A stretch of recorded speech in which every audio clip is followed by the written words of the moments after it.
Поглавје 6. Променете нивната реалност. Едно понеделничко утро во главниот град на Хаити, Порт-о-Принс, дојде повик од канцеларијата на FBI од внукот на познат хаитјански политичар. Тој зборуваше толку брзо што мораше да ја повтори приказната 3 пати за да го разбереме. Но конечно сватив. Киднапери ја грабнале тетка му од автомобил и нивното барање за откуп беше $150,000. Дај не ги парите, му рекле киднаперите, или тетка ти ќе умре. Во беззаконието и хаотичното будење на бунтовниците во 2004 година што го симнаа председателот Жан Бертран Аристид, Хаити ја надмина Колумбија како главно место за киднапирање во двете Америки. Всушност, меѓу карипската нација од 8 милиони, меѓу 8 до 10 лица беа киднапери секој ден и со тоа Хаити ја доби честа да има највисока стапка на киднапирање во светот.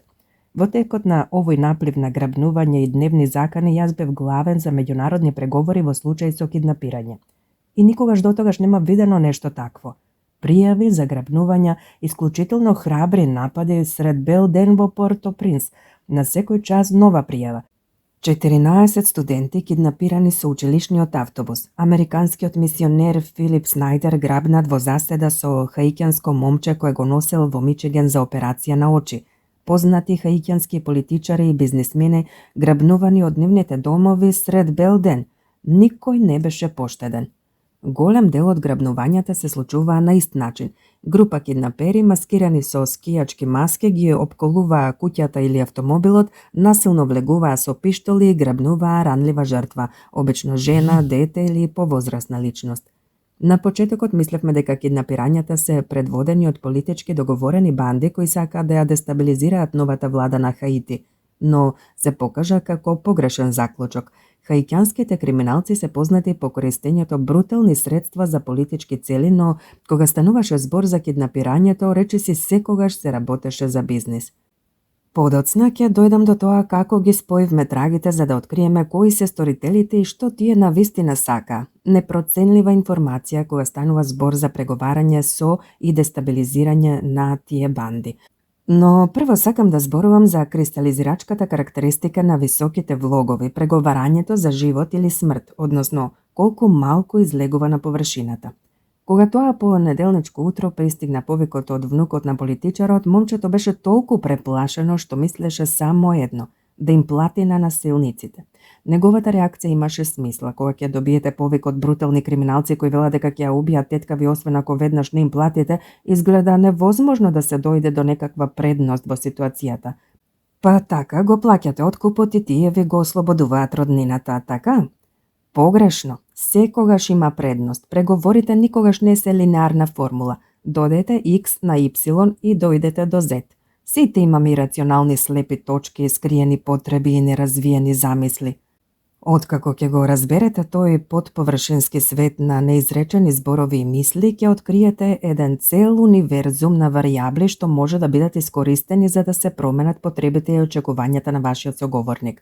Од користењето на нечи страв, од рокови и мистериозна моќ на непарните броеви до нашето погрешно сваќање на односот нас према правичност, секогаш постојат начини да се искриви реалноста на нашиот соговорник во насока да ни одговара на она што ние сакаме да им го дадеме, а не кон она што тие првично мислат дека го заслужуваат.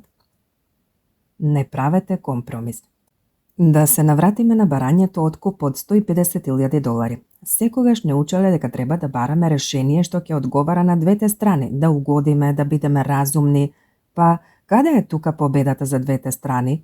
Кој е компромисот? Традиционалната преговарачка логика што ни е всадена од најмала возраст, она што резултира со компромис, вели, ајде да направиме компромис и да им понудиме $75,000.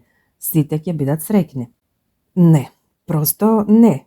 Оној победа за двете страни начин на размислување за кој притискаат многу преговарачки експерти обично се покажува неефективен, а често и катастрофален. Во најдобар случај не задоволува ни една страна, иако го користите со соговорникот кој користи пристап на победа-загуба, тогаш сигурно ќе настрадате. Секако, како што забележав и претходно, мора да го задржите оној пристап на соработка, градење однос, емпатија, оној вид на однос што создава динамика во која може да се прават сделки. но мора да се ослободите од наивноста, бидејќи компромисот, она наоѓање на половина пат, може да доведе до страшни исходи. Компромисот е често лоша сделка, а клучната тема што ќе дискутираме во ова поглавје е дека и немањето сделка е подобро од лоша сделка. Зарем дури и во случај на киднапирање? Да, лоша сделка во киднапирањето е кога некој ќе плати, а никој не е ослободен. За да поентирам околу компромисот, дозволете ми да ви објаснам со еден пример. Жена сака нејзиниот сопруг да носи црни чевли со костумот, но сопругот не сака. Тој преферира кафеави чевли. И што прават? Компромис. Се наоѓаат на половина пат. И да, предпоставувате, тој носи еден црн и еден кафеав чевел. Дали е тоа најдобриот исход? Не, всушност тоа е најлошиот можен исход. Кој било од другите два исходи, црни или кафеави чевли, ќе беше подобар од компромисот. Следниот пат кога ќе сакате да прифатите компромис, подсетете се на овие распар чевли. Зошто тогаш сме толку обседнати со идејата за компромис ако тој води до толку лоши резултати? Вистинскиот проблем со компромисот е што стана познат како одличен концепт во врските, во политиката и во се останато. Компромисот, како што едноставно ни се кажува, е свето морално добро. Ајде сега подсетете се на барањето за откуп. Правично е да нема откуп, а она што внукот сака да го плати е ништо.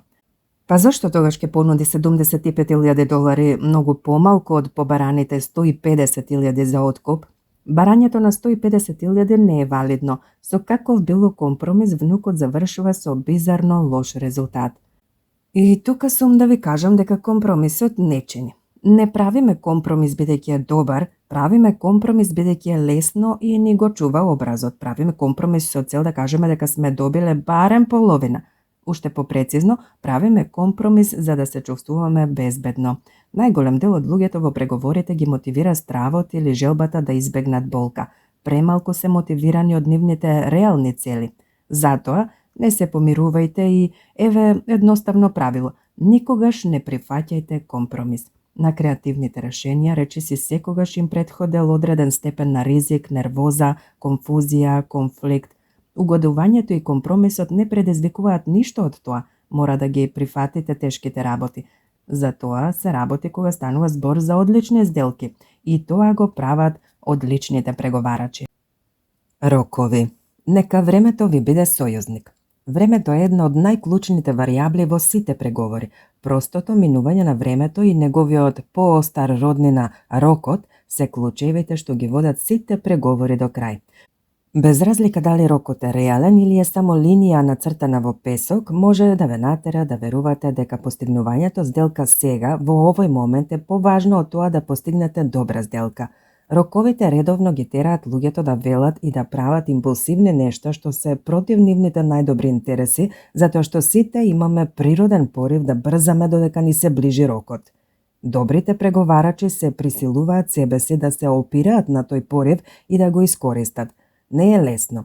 Запрашајте се себе си што е со роковите и со тоа што предизвикуваат притисок и нервоза. Одговорот е последиците. Перцепцијата за загубата што ќе доживееме во иднина. Сделката не важи, во нашиот ум ни создава некакво замислено сценарио дека сделката нема да биде постигната по тој одреден момент. Кога ќе си дозволите варијаблата на времето да ве натера така да размислувате, тогаш вие самиот сте заложник, создавате средина на реактивни однесувања и лоши избори, ситуација во која вашиот соговорник може да се опушти и да дозволи тој замислен рок и вашата реакција на него да ја сработи целата работа. Да, го искористив зборот замислен. Во сите овие години додека работам во приватниот сектор, го прашав речиси секој претприемач и секој директор со кој сум работел дали во текот на целата нивна кариера биле сведоци кога одредена страна од преговорите која пропуштила некој рок се соочила со негативни реперкусии. Меѓу стотици такви клиенти има само еден човек кој сериозно размисли за прашањето и одговори потврдно. Роковите често се арбитрарни, речиси секогаш флексибилни и одвај да создаваат последици какви што замислуваме или какви што ни е кажано дека ќе направат. Роковите се бабарогата на преговорите, речиси само наметнати делови од нашата фантазија кои непотребно не вознемируваат поради некаква причина. Мантрата на која ги учиме нашите клиенти е: Немањето сделка е подобро од постигнувањето лоша сделка. Ако таа мантра навистина може да се интернализира, а клиентите почнат да веруваат дека го имаат сето време на светот за добро да ги спроведат преговорите, нивното трпение станува застрашувачко оружје. Неколку недели откако започна процесот на киднапирање на Хаваи, почнавме да забележуваме две шеми. Прво, понеделниците беа исклучително хаотични, не баре киднаперите имаа силна работна етика и сакаа добро да си ја почнат неделата. Второ, насилниците стануваа се понетрпеливи да им се плати како што наближуваше викендот. На почетокот ова немаше никаква смисла, но слушајќи ги одблиску киднаперите и брифинзите од заложниците што ги спасувавме, откривме нешто што требаше да биде очигледно. Тие криминалци не беа воопшто политички мотивирани. Наместо тоа, овие момци беа обични криминалци кои сакаа да им се плати до петок, за да може да се забавуваат во текот на викендот. Откако ја свативме шемата и го дознавме само наметнатиот рок на киднаперите, имавме две клучни информации кои наполно ја префрлија предноста на наша страна. Прво, ако оставиме притисокот да расте со одложување на преговорите до четврток или петок, ќе ја добиеме најдобрата сделка. А второ, бидејќи за добро да си поминете за време на викенд на Хаити не се ни одблиску потребни $150,000, многу помалку пари ќе бидат сосема доволни. Колку блиску доаѓаме до нивниот самонаметнат рок, покажуваше тоа колку специфични стануваа заканите. Дај ни ги парите или тетка ти ќе умре. Е заканата во рана фаза, бидејќи не се наведува време. Зголемувањето на специфичноста на заканите во кои било преговори покажува доаѓање до реалните последици во реално наведено време. За да го дознаеме нивото на одредена закана, обрнуваме внимание на тоа колку од 4 прашања што, кој, кога и како се искористени во заканата. Кога луѓето се закануваат, тие свесно или несвесно создаваат нејасноти и дупки кои имаат намера наполно да ги искористат. Бидејќи, како што поминуваа неделите, се појавуваа и тие нивни дупки и тоа се случуваше во различни случаи на киднапирање, ние ја разоткривавме шемата. Со вакви информации в рака почнав да очекувам дека киднапирањата ќе имаат редослед 4-дневни настани. Тоа не го правеше грабнувањето попријатно за жртвата, но го правеше попредвидливо, а и многу поевтино за семејствата на жртвата. Роковите не играат улога само во преговори со киднапери и заложници, дилерите на автомобили се склони кон тоа да ви дадат најдобра цена при крајот на месецот кога се оценуваат нивните трансакции, а корпоративните службеници работат на квартална основа и се најранливи при крајот на кварталот. Е сега, знаејќи како преговарачите ги користат роковите на соговорникот за да добијат предност, би предпоставиле дека најдобро е вашите рокови да останат тајни. И тоа е советот што ќе го добиете од најдобрите и најстари преговарачки експерти. Во неговиот бестселер во 1980 година "Може да преговарате за речиси се", преговарачкиот експерт Херб Коен раскажува приказна за неговата прва деловна сделка кога неговата компанија го пратила во Јапонија да преговара со добавувач. Кога пристигнал, неговите соговорници го прашале колку долго ќе остане и Коен рекол 1 недела. Следните 7 дена неговите домаќини направиле се што може за да го забавуваат, да го носат на тури, на прошетки, правеле се, само не преговарале. Всушност, соговорниците на Коен не започнале со сериозни разговори до моментот кога Коен требало да си оди и двете страни дошле до ситните букви од договорот додека биле во автомобил на пат кон аеродромот. Коен се вратил во САД со поразително чувство дека бил изигран и дека многу попуштил под притисок од рокот. Дали гледано наназад би им го кажал рокот? Не, вели Коен, бидејќи им дадов алатка што јас ја немав. Тие го знаеа мојот рок, но јас не го знаев нивниот. Тој менталитет денес постои насекаде, сваќајќи дека тоа е едноставно правило и предпоставувајќи дека рокот е стратешка слабост, најголем дел од преговарачите го следат советот на Коен и го кријат својот рок. Дозволете ми да ви откријам една тајна. Коен и стадото преговарачки експерти кои го следат грешат. Роковите функционираат на 2 начини. Коен може би бил нервозен и вознемирен за тоа што ќе каже неговиот шеф ако тој се врати од Јапонија без договор, но точно е и тоа дека соговорниците на Коен немало да победат ако тој се вратил без договор. Тука лежи зајакот. Кога преговорите се завршени за едната страна, тие се завршени и за другата страна. Сушност, Don A. Moore, професор на факултетот за бизнис Хаас на Универзитетот Калифорнија, Беркли, вели дека криењето на рокот го става преговарачот во најлоша можна позиција. Во неговото истражување тој открил дека криењето на роковите драматично го зголемува ризикот од ќорсокак.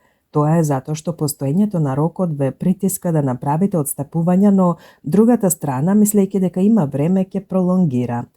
Замислете собствениците на НБА да постават рок во текот на преговори за договор и да не му кажат на синдикатот на играчи. Тие ќе отстапуваат како што се приближува рокот и ќе го натераат синдикатот да продолжи да преговара и по изминатиот таен рок. Во таа смисла, криењето на рокот значи дека преговарате сами со себе, а кога го правите тоа, секогаш губите. Мур открил дека кога преговарачите им кажуваат на своите соговорници за рокот, тие добиваат подобри сделки. И тоа е точно. Прво, кога ќе го откриете рокот, го намалувате ризикот од ќорсокак. Второ, кога противникот го знае вашиот рок, тој ќе дојде до вистинската сделка и до отстапките многу побрзо. Пред да продолжиме, да ви кажам уште една поента. Роковите речиси никогаш не се конечни. Она што е уште поважно е ангажирањето во процесот и имањето чувство колку долго време ќе ви треба. Може би ќе мислите оти имате многу повеќе да постигнете отколку што ќе ви дозволи времето пред да истече рокот. Не постои правичност. Во третата недела од моите предавања за преговори со студентите ја играме мојата омилена игра, она што им покажува на студентите колку не се разбираат себе си. Знам, безобразен сум. Се нарекува игра на ултиматум, а правилата се следни. Откако студентите ќе се поделат во парови, еден преговарач и еден прифаќач, на секој предлагач му давам $10. Предлагачот треба на прифаќачот да му понуди заокружен износ на долари. Ако прифаќачот се согласи, го добива она што му било понудено, а предлагачот го добива остатокот. Ако прифаќачот ја одбие понудата, $10 одат кај мене, а тие остануваат без ништо. Без разлика дали во наводници ќе ги добијат парите и ќе ги задржат или ќе ги изгубат и вратат, е неважно, освен за мојот паречник, нели? Она што е важно е понудата што ќе ја дадат. Шокантно е она што речиси без исклучок каква понуда и да даде некој, тие сметаат дека се во загуба. Без разлика дали ќе изберат 6/4, 5/5, 7/3, 8/половини и така натаму, тие гледаат наоколу и се изненадуваат кога ќе видат дека ниеден компромис не води пред другите. Во нешто толку едноставно како просто делење на $10 пронајдени пари, не постои консензус околу тоа што е фер или рационална поделба. Откако ќе го изиграме овој мал експеримент, застанувам пред групата и поентирам со нешто што не сакаат да го слушнат.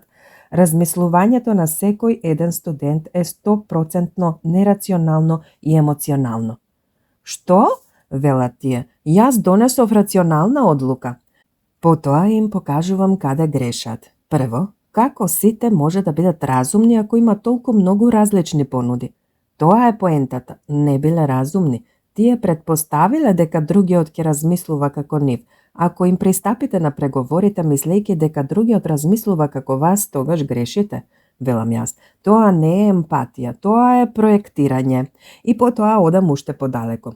Зошто, велам јас, никој од предлагачите не понуди $1, што е најдобрата рационална понуда за нив и логички најнеприфатлива за прифаќачот? И ако ја понуделе таа понуда и ги одбиле, што се случува? Зошто прифаќачот ја одбил понудата? Секој што направил понуда што не е $1, направил емоционална одлука, велам јас. А за вашите прифаќачи кои одбиле $1, да ве прашам нешто, од кога добивањето $0 е подобро од добивање $1? Дали финансиските правила нешто се смениле преку ноќ, а јас не сум чул за тоа? Тука на студентите им ги разнишувам ставовите за нив и мислењето дека се рационални, но не се. Никој од нас не е рационален, сите сме рационални, сите сме емоционални. Емоцијата е неопходен елемент во носењето одлуки што го игнорираме на сопствена штета. Кога тоа ќе го сватат, луѓето се баш потресени. Во Декартовата грешка емоции, разум и човековиот мозок, невронаучникот Антонио Дамасио објаснува едно откритие до кое дошол. Проучувајќи ги луѓето кои имале оштетен дел од мозокот каде се создаваат емоции, тој открил дека сите тие имаат нешто заедничко. Не можеле да носат одлуки. Тие можеле да опишат што треба да прават во логички рамки, но не можеле да направат ниту прост избор. Со други зборови, иако користиме логика да се вразумиме кон носењето одлука, реалното носење одлука го водат емоциите. Зборот на П. Зошто е толку моќен, кога да се користи и како? Најмоќниот збор во преговорите е правично. Како човечки суштества, многу сме обседнати со тоа колку чувствуваме дека сме почитувани. Луѓето ги почитуваат договорите ако чувствуваат дека се правично третирани и побудалуваат ако не се.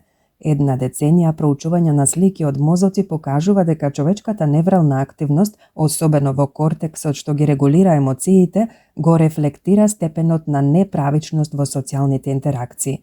Дури и нечовечките примати се предодредени да одбиваат неправичност. Во една позната студија, 2 мајмуни капуцинери биле одредени да извршат иста задача, но едниот бил наградуван со сладко грозје, додека другиот добивал краставици. Како одговор на таквата очигледна неправичност, мајмунот што добивал краставици буквално полудел. Во играта со ултиматум, годините искуство ми покажуваат дека најголем дел од прифаќачите ќе одбијат каква било понуда што е помала од половина од парите на предлагачот. Кога ќе дојдете до четвртина од парите на предлагачот, може да заборавите на каква било сделка, а прифаќачите се дури и навредени. Најголем дел од луѓето прават нерационален избор и дозволуваат парите да им избегаат од раце наместо да прифатат навредувачка понуда, зашто нивната негативна емотивна вредност на неправичност надвладува врз позитивната рационална вредност на парите. Оваа ирационална реакција на неправичност досега и до сериозните економски сделки. Се сеќавате на одлично завршената работа на Робин Вилијамс кога го позајмува гласот на духот во Аладин на Дизни. Бидејќи сакал да остави во наследство нешто прекрасно за неговите деца, тој изјавил дека го направил тоа за ситни пари, за $75,000, многу пониско од неговата вообичаена плата од $8 милиони. Но потоа се случило нешто, филмот стана хит и направи 504 милиони. А Вилијамс полуде. Сега имате ја на ум играта со ултиматумот. Вилијамс не бил луд поради парите, начинот на кој тој ја перцепирал правичноста е она што го полудело. Не се жалел за неговиот договор се додека Аладин не станал блокбастер, а потоа тој и неговиот агент надолго и на широко зборува за тоа дека биле ограбени. Среќа па, Дизни сакале нивната звезда да биде среќна. Откако првично укажале на очигледното дека тој со драго срце го потпишал договорот, Дизни направиле драматичен гест и над звездата му пратиле слика на Пикасо, која што вредела $1 милион. Од другата страна, иранската нација немала толкава среќа. Неодамна Иран се соочи со санкции што ја чинеа 100 милијарди странски инвестиции и приход од нафта за да ја одбранат нуклеарната програма што исполнуваше само 2% од незините енергетски потреби. Со други зборови, како студентите кои не прифаќа $1 затоа што понудата им беше навредлива, Иран се откачи од главниот извор на приход, нафта и газ, со цел да спроведува енергетски проект кој имаше речиси никаква исплатливост. Зошто? Повторно заради правичноста. За Иран не беше правично што глобалните сили кои заедно имаат неколку илјадници нуклеарни оружја може да одлучуваат дали Иран може или не може да користи нуклеарна енергија. И зошто, прашуваше Иран, ги сметаат за отпадници кога Индија и Пакистан кои незаконски купуваа нуклеарно оружје се прифатени членови на меѓународната заедница. Во телевизиско интервју поранешен ирански нуклеарен преговарач Сејен Хосейн Мусавијан откри што се случувало. Нуклеарното прашање за иранците денес не е нуклеарно, рече тој, се работи за тоа дека го бранат својот интегритет како независен идентитет наспроти притисокот пред останатите. Може би не им веруваме на Иран, но нивните потези се јасен доказ дека одбивањето на перципираната правичност, дури и кога е во прашање значителен трошок, е на вистина моќен мотив. Откако ќе сватите каква хаотична, емоционална и деструктивна динамика може да наметне правичноста, тогаш ќе сватите зошто правично е неверојатен моќен збор што треба внимателно да го користите. Сушност, од трите начини на кои луѓето ја активираат оваа бомба на буквата П, само еден е позитивен. Највообичајната употреба е како джудо дефанзивен потек што ја дестабилизира другата страна. Оваа манипулација обично се јавува во форма на нешто што звучи како "Видете, ние го сакаме само она што е правично." Подсетете се на последниот пат кога некој вака директно ве обвинил и се обложувам дека тоа веднаш во вас поттикнало чувство на дефанзивност и непријатност. Тие чувства најчесто се подсвесни и често водат до ирационално отстапување. Една моја пријателка го продаваше својот дом во Бостон на пазар кој беше во опаѓање пред неколку години. Понудата што ја доби беше многу пониска од тоа што го очекуваше. Тоа за неа значеше голема загуба и од фрустрација пред идниот купувач го испушти зборот на П. Само го сакам она што е правично, рече. Емоционално вознемирен од директното обвинување, човекот веднаш ја покачи својата понуда. Ако вам ви е упатено вакво обвинение, треба да сватите дека не секогаш другата страна ве тера да брцнете длабоко во џебот, исто како и мојата пријателка, можеби само во тој момент е преплавена од околностите. Најдобриот одговор во таква ситуација е длабоко да земете воздух и да се воздржите пред нагонот да отстапите. Потоа кажете: "Во ред, се извинувам, ајде да прекинеме се и да почнеме од почеток, да видиме каде сум јас неправичен и да го поправиме тоа." Втората употреба на зборот на П е од чиста злоба. Со неа, вашиот соговорник во суштина ќе ве обвини дека сте нечесен со тоа што ќе каже: "Ви дадовме правична понуда." Тоа е неверојатно мало боцкање што треба да ви го оттргне вниманието и да ве изманипулира да попуштите. Кога некој се обидува да ми го направи ова, мене ми текнува на последниот преоден рок во НФЛ. Преговорите привршуваа и Сдруженијето на играчи во НФЛ рекоа дека пред да се согласат на последната сделка сакаат сопствениците да ги отворат сметководствените книги. Одговорот на сопствениците? На играчите им дадовме правична понуда. Забележете одвратната гениалност во реченицата. Наместо да ги отворат книгите или да одбијат да го направат тоа, сопствениците го поместија фокусот и направија Сдруженијето да изгледа како да не ја сваќа правичноста. Ако се најдете во таква ситуација, најдобрата реакција е да го огледувате П што ви било упатено. Правично? Ќе одговорите, сопирајќи моќта на зборот да им го направи на другите она што требало да ви го направи вам. Проследете го тоа со етикетирање. Изгледа дека си подготвен да приложиш докази со кои ќе го подкрепиш тоа, што алудира на отворање на нивните книги или давање информации кои или ќе се спротивстават на правичноста или ќе ви дадат повеќе податоци отколку што сте имале претходно. Веднаш го одбивате нападот. Последната употреба на зборот П ми е омилена бидејќи е позитивна и конструктивна. Таа прави простор за честни и сочувствителни преговори. Еве како јас го користам. Уште на почетокот на преговорите ќе речам: "Сакам да се чувствувате оти ве третирам правично во секој момент. Затоа ве молам, сопрете ме ако во некој момент чувствувате дека сум неправичен и ќе зборуваме за тоа." Едноставно е, јасно е и ме прикажува како чесен преговарач. Со таа изјава им давам до знаење на луѓето дека е во ред да го користат тој збор со мене ако го користат честно. Како преговарач треба да се стремите кон стекнување репутација дека сте правични. Вашата репутација многу кажува за вас. Дозволете и да кажува на начин на кој ќе ве доведе до успех. Како да ги откриете емоционалните двигатели за она што е вредно за другата страна? Пред неколку години најдов на книгата How to Become a Rainmaker – The Rules for Getting and Keeping Customers and Clients од Джефри Џ. Фокс и повремено и се навраќам за да се го освежам чувството за емоционалните двигатели што поттикнуваат некаква одлука. Книгата е одлична во објаснувањето на продажбата не како рационален аргумент, туку како работа што бара емоционално врамување. Ако може да ја натерате другата страна да ги открие своите проблеми, болка и неисполнети цели, ако можете да дојдете до она што луѓето реално го купуваат, тогаш можете да им продадете визија за нивниот проблем што ќе го направи вашиот производ совршено решение. Гледајте го тоа од најосновното ниво. Што продава добра бебиситерка? Тоа реално не е грижа за детето, туку опуштена вечер. Продавач на печки? Пријатно поминато време со семејството. Бравар – чувство на безбедност. Познавајте ги емоционалните двигатели и можете да ги прикажете предностите на секоја сделка на јазик кој другите ќе го разберат. Променете ја нивната реалност. Земете еден човек, променете една или две варијабли и $100 може да бидат неверојатна победа или злобна навреда.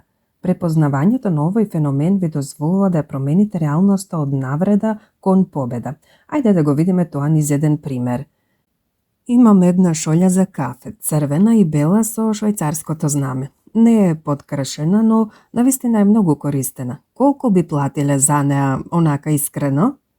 Веројатно би платиле од прилика $3,5. Ајде сега да речеме дека тоа е ваша шолја. Вие треба да ми ја продадете мене. Кажете ми колку вреди? Веројатно ќе кажете нешто меѓу $5 и $7. Во двата случаи тоа е истата шолја. Се што направив е што ја поврзав шолјата со вас и тоа наполно ја промени нејзината вредност. Или замислете дека ви нудам $20 да завршите една работа за која ќе ви требаат 3 минути и да ми донесете шолја кафе. И си помислите дека $20 за 3 минути е $400 за 1 час. Ќе бидете одушевени.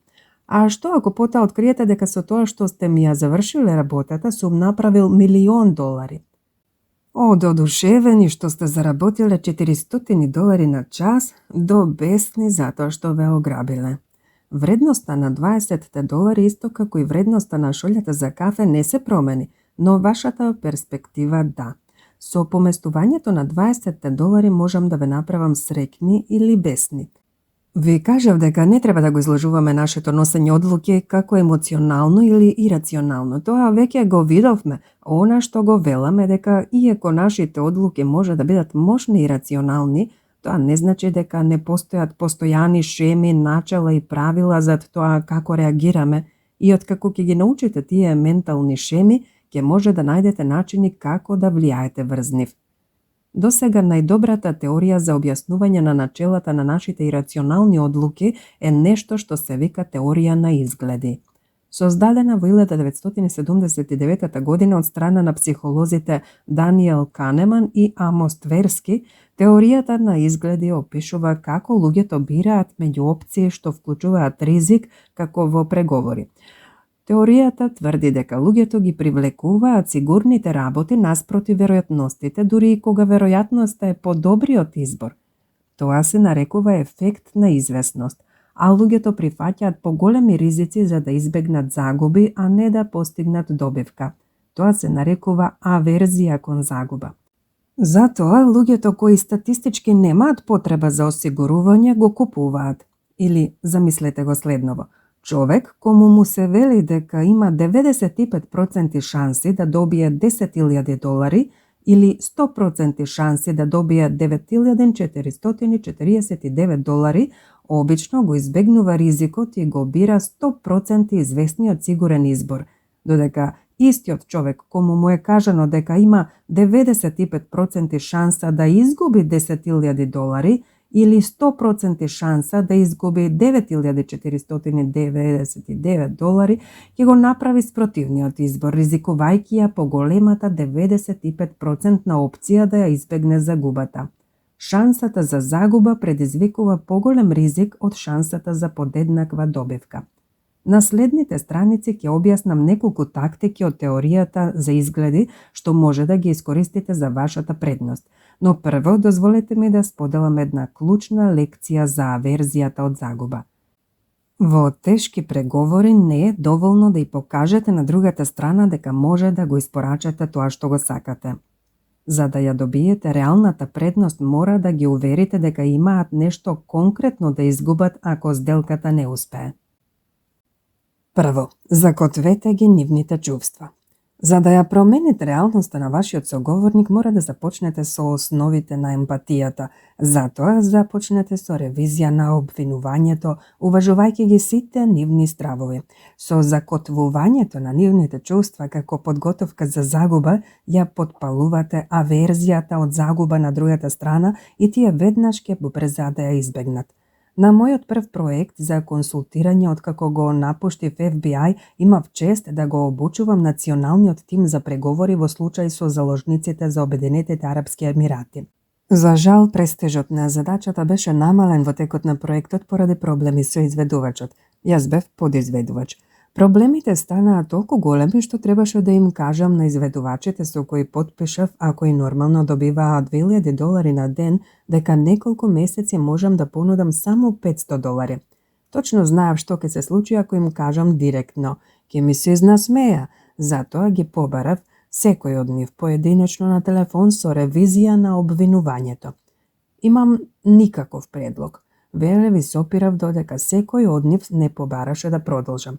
Додека да го завршиме разговоров, ќе си мислиш дека сум никаков бизнисмен.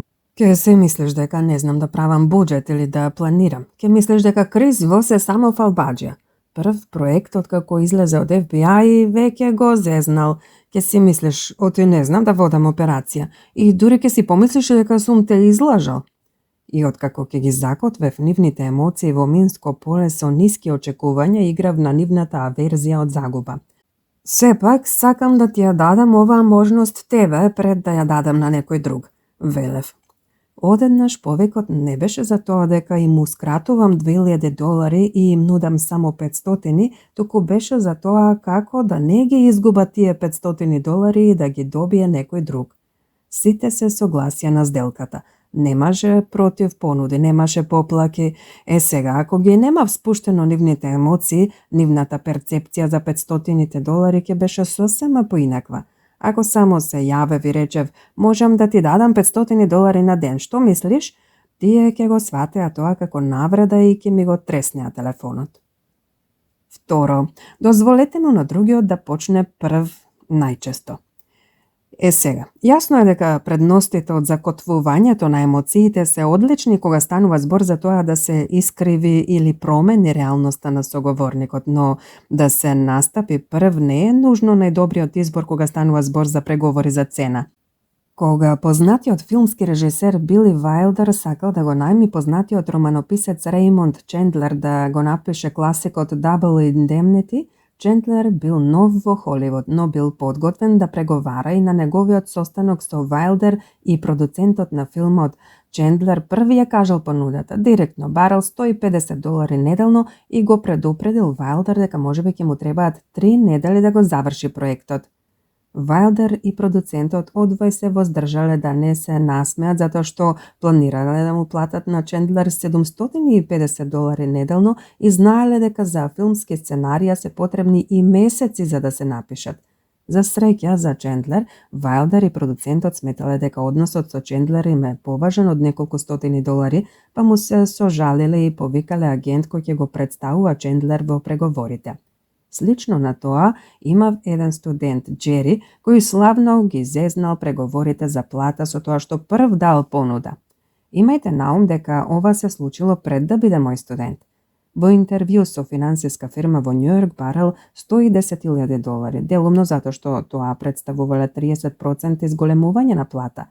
Дури подоцна сватил дека фирмата на сите други кои почнувале во неговата програма им нудела $125,000. Затоа ви сугерирам да и дозволите на другата страна да ги закотви паричните преговори. Реално тука се работи за тоа дека ниту една страна нема совршени информации што ќе ги понуди на масата. Ова често значи дека не знаете доволно за да започнете со доверба. Тоа е особено точно секој пат кога не ја знаете пазарната вредност на она што го продавате или купувате, како во случаите на Джери и Чендлер. Со тоа што ќе им дозволите тие први да закотват, може да ви се посреќи. Имам искуство со многу преговори каде првата понуда на другата страна била повисока од крајната бројка што јас сум ја имал на ум. Ако јас сум настапил прв, тие ќе се согласеле, а јас ќе си останев или со клетвата на победникот или со каењето на купувачот. Оние грозни чувства што ве преплавуваат кога мислите дека сте преплатен или недоволно платен. Затоа мора да бидете внимателни кога им дозволувате на другите да закотват. Мора психички да се подготвите да одолеете на првата понуда. Ако соговорникот е професионалец, ако е вистинско куче, ќе настапи со екстремно закотвување за да ви ја искриви вашата реалност. Потоа, кога ќе се вратат со апсурдна понуда, тоа ќе ви се чини разумно, исто како што скап iPhone од $400 звучи состема разумно кога ќе ја симнат првичната понуда од $600. Тенденцијата да се закотви некој со екстремни бројки е психолошки трик што е познат како ефект на закотвување и прилагодување. Истражувачите откриле дека сме склони кон прилагодување од нашите први поидовни точки. Например, поголем дел од луѓето кои ќе видат 8 по 7 по 6 по 5 по 4 по 3 по 2 по 1 сметаат дека дава поголем резултат наспроти истата низа во обратен редослед. Тоа е затоа што се фокусираме на првите бројки и изведуваме заклучок. Тоа не значи никогаш не почнувајте први. Ваквите правила лесно се помнат, но како и со повеќето едноставни пристапи, тие не се секогаш добар совет. Ако си имате работа со почетник, тогаш можеби ќе бидете во искушение вие да бидете кучето и да фрлите неверојатна котва. Или ако навистина добро го познавате пазарот и си имате работа со исто така добро информиран професионалец, може да понудите известна цифра само за преговорите да течат побрзо. Еве ви го мојот личен совет за тоа дали сакате да бидете кучето што ќе го изеде почетникот. Само запомнете, вашата репутација е слика за вас. Сум запознавал директори чија репутација велела дека толку силно го напаѓаат соговорникот што наскоро никој веќе не сакаше да си има работа со нив. Трето, поставете рамка. Иако настапувањето прв ретко е од помош, има еден начин со кој ќе изгледа дека сте дале понуда и со кој ќе ја промените нивната реалност во процесот. Тоа е преку алудирање на одредена рамка. Што сакам да кажам со ова? Кога сте соочени со тоа да мора да ги кажете вашите услови или цена, одговорете со подсетување на слична сделка во која сте поставиле известна сума, но тоа да биде најдобрата можна сума што сакате да ја добиете. Наместо да кажете вредам $110,000, Джери можел да каже на врвни места како X корпорацијата, луѓето на ова работно место добиваат меѓу $130,000 и $170,000. Тоа ја покажува вашата поента, а при тоа другата страна не чувствува дека треба да реагира дефанзивно и тоа ги тера да размислуваат на повисоко ниво. Истражувањата покажуваат дека луѓето кои слушаат екстремни котви несвесно ги прилагодуваат нивните очекувања во насока на првичната цифра. Многумина од нив одат и директно на нивниот ценовен лимит. Ако Джери ја дал оваа рамка, фирмата веројатно ќе му понудела $130,000, бидејќи споредена со оние $170,000 изгледа прифатливо. Во неодамнешна студија, психолози од Факултетот за бизнис на Колумбија откриле дека барателите на работа кои поставуваат рамка добиваат значително повисоки плати наспроти оние кои нудат цифра, особено ако нивната рамка е поттикнувачка рамка, каде понискиот број во рамката е она што всушност го сакаат. Разберете дека ако понудите рамка, а тоа е навистина добра идеја, треба да очекувате тие да го прифатат по нискиот крај. Четврто, вртете се околу непаричните услови. Луѓето обично заглавуваат на прашањето колку, но не се занимаваат со изолирани бројки. Тоа води до оценкање серија остри позиции, дефинирано со емоционални ставови за правичност и гордост. Преговорите имаат малку посложена и посуптилна динамика. Еден од најлесните начини да ја промените реалноста на вашиот соговорник и да ја свртите кон вашиот став е да се вртите околу непаричните услови. Откако ќе ги закотвите високо, може да им дадете понуда што ќе им се чини разумна со тоа што ќе понудите работи што вам не ви се важни, но може да им бидат важни ним. Или ако нивната понуда е ниска, може да побарате работи што вам ви се побитни отколку ним. Бидејќи ова никогаш не е тешко, она што често го правиме е да приложиме примери за да почнеме со процесот на нафрлање идеи. Неодамна имав обука за комората на адвокати во Мемфис. Обично за обуката што ја бараа наплаќав $25,000 на ден. Тие настапија со многу пониска понуда од онаа што ја имав замислено. Потоа ми понудија да ми напишат текст што ќе оди на насловна во списанието на нивната комора. Да бидам на насловната на списание што завршува во кој знае колку канцеларии на врвни адвокати во земјата беше бесценета реклама, а и мајка ми е горда. Тие секако мораа да стават нешто на насловната, па за нив тоа беше нула трошок, а јас им дадов сериозен попуст на цената. Постојано го користам тоа како пример во моите преговори сега кога кажувам одредена цена. Сакам да ги стимулирам идеите на мојот соговорник за да видам со какви непарични средства ќе се послужат што за нив ќе бидат ефтини, а мене ќе ми бидат безценети. Пето, кога зборувате за бројки, зборувајте за непарни. Секој број има психолошко значење што ја надминува неговата вредност. И тука не зборувам за тоа дека го сакате бројот 17 затоа што мислите дека ви носи среќа. Она што сакам да го кажам е дека во поглед на преговорите некои бројки изгледаат понепроменливи од другите. Најбитната работа што треба да ја запомните е дека бројките што завршуваат на нула неизбежно изгледаат како привремени, проценки од кои лесно може да бидете разубедени, но се што ќе понудите, а што нема да биде толку заокружено, да речеме $37.253, ќе изгледа како бројка до која сте дошле по резултат на сериозно и внимателно размислување. Таквите бројки на вашиот соговорник му се чинат сериозни и трајни, па користете ги за да ги зацврстите своите понуди. Шесто, изненадете со подарок. Откако на вашиот соговорник ќе му поставите некоја екстремна котва, по неговото неизбежно првично одбивање можете да го одоброволите со тоа што ќе му понудите целосно неповрзан неочекуван подарок. Неочекуваните помирливи гестови како овој имаат огромен ефект бидејќи воведуваат динамика што се нарекува реципроцитет. Другата страна чувствува дека мора да возврати на вашата љубезност.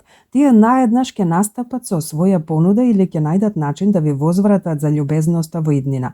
Луѓето чувствуваат обврска да ги отплатат таквите долгови за љубезност. Ајде да го видиме тоа во рамки на меѓународната политика.